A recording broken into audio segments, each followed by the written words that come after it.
L'isolement. Alphonse de Lamartine. Souvent sur la montagne, à l'ombre du vieux chêne, au coucher du soleil, tristement je m'assieds. Je promène au hasard mes regards sur la plaine, dont le tableau changeant se déroule à mes pieds.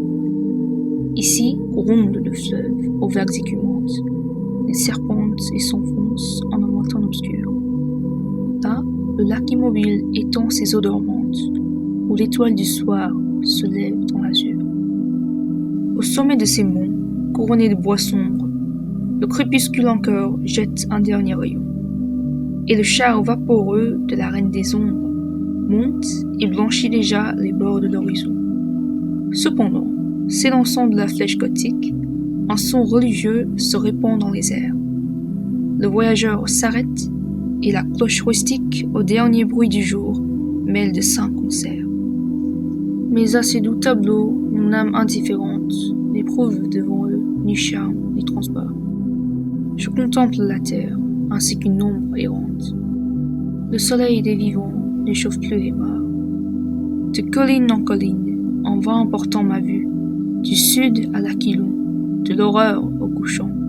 Je parcours tous les points de l'immense étendue, et je dis, nulle part le bonheur ne m'attend. Que me font ces vallons, ces palais, ces chaumières, vains objets dont pour moi le charme est envolé. Fleuves, rochers, forêts, solitude si chère, un seul être vous manque, et tout est dépeuplé. Que le tour du soleil où commence ou s'achève, d'un œil indifférent, je le suis en son cours. En un ciel sombre ou pur, qu'il se couche ou se lève, qu'importe le soleil, je n'attends rien des jours.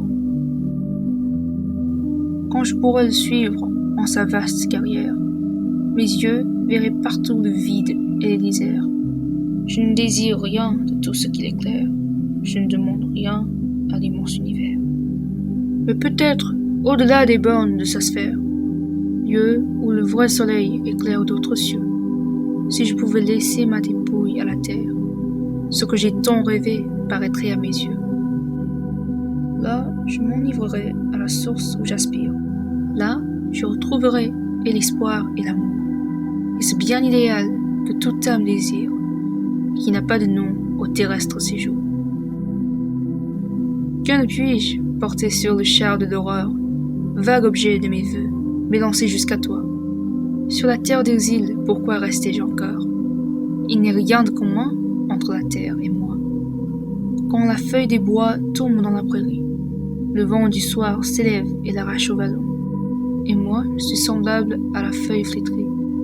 Emportez-moi comme elle, orageux Aquilon.